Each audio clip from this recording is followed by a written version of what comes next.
सर्वशक्तिमान पिता धन्यवाद करते हैं आज के सुंदर बाइबल अध्ययन के लिए। खुदावन हर एक को बड़ी बरकत दे, आशीष करे। पिता यीशु नाम से मांगती हूँ, आमीन। हम पढ़ेंगे अय्यूब की किताब 6 अध्याय। अय्यूब का एलीपज को उत्तर देना। फिर अय्यूब ने कहा, भला होता कि मेरा खेद तोला जाता, मेरी सारी विपत्ति तुला में रखी जाती, क्योंकि वे समुद्र के बालू से भी भारी ठहरती। इसी कारण मेरी बातें उतावली से हुई हैं, क्योंकि सर्वशक्तिमान ने के तीर मेरे अंदर चुभे हैं और उनका विष मेरी आत्मा में बैठ गया है। परमेश्वर की भयंकर बात मेरे विरुद्ध पांति बांधे है। जब विनैले गधे को घास मिलती, तब क्या वह रेंकता है? और बैल चारा पाकर क्या डकारता है? जो फीका है वह क्या बिना नमक खाया जाता है? क्या अंडे की सफ़ेदी में कुछ भी स्वाद होता है? जिन वस्तुओं को मैं छूना भी नहीं चाहता, वही मानो मेरे लिए घिनौना आहार ठहरी हैं। भला होता कि मुझे मुँह मांगा वर मिलता, और जिस बात की मैं आशा करता हूँ वह परमेश्वर मुझे दे देता।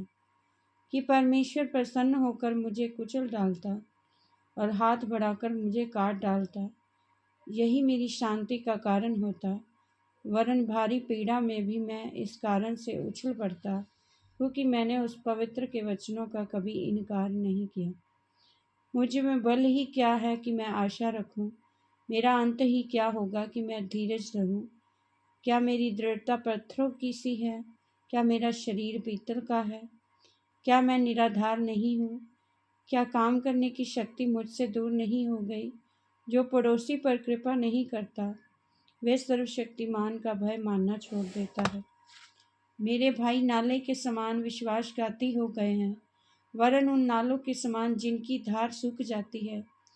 वे बर्फ के कारण काले से हो जाते हैं और उनमें हिम छिपा रहता है, परंतु जब गर्मी होने लगती तब उनकी धाराएं लोप हो जाती हैं, और जब कड़ी धूप पड़ती है तब वे अपनी जगह से उड़ जाते हैं। वे घूमते घूमते सूख जाती और सुनसान स्थान में बहकर नष्ट होती है। तेमा के बंजारे देखते रहे और शबा के काफिले वालों ने उनका रास्ता देखा। वे लज्जित हुए और उन्होंने भरोसा रखा था, और वहां पहुंचकर उनके मुंह सूख गए।